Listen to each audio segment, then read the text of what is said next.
ابراہا اصل میں حبشہ جو آج کے ٹائم ایتھوپیا ہے کا گورنر تھا، جو یمن میں حکومت کرتا تھا۔ اسے بہت دولت، لشکر اور طاقت حاصل تھی۔ ابراہا ایک عیسائی تھا اور قریش کے کعبہ سے نفرت کرتا تھا، کیونکہ عرب کعبہ کی بہت عزت کرتے تھے اور ہر سال زیارت اور تجارت کے لیے مکہ جاتے تھے۔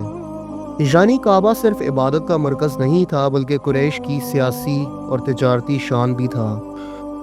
ابراہا نے سوچا کہ اگر عرب لوگ مکہ کے بجائے سانا، یمن آنا شروع کر دیں تو اس کا ملک طاقتور اور مشہور ہو جائے گا۔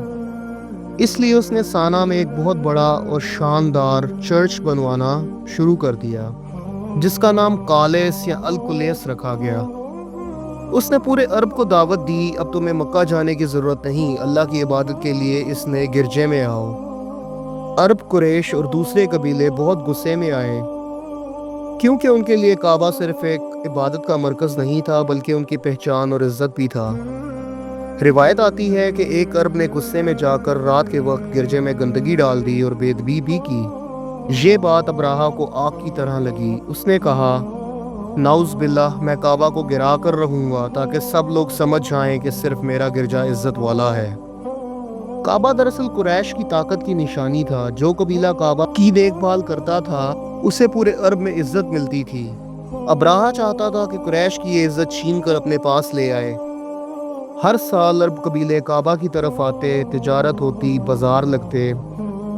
اگر لوگ یمن آ جاتے تو اس کے شہر کی تجارت بڑھ جاتی اور سانا ایک سینٹر بن جاتا۔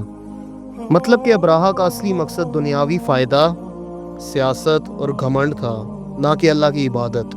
60,000 کی فوج پر مشتمل ابراہا نے ایک بڑا لشکر تیار کیا اور سب سے آگے بڑے ہاتھی تھے، جن میں ایک ہاتھی سب سے بڑا تھا جس کا نام محمود تھا۔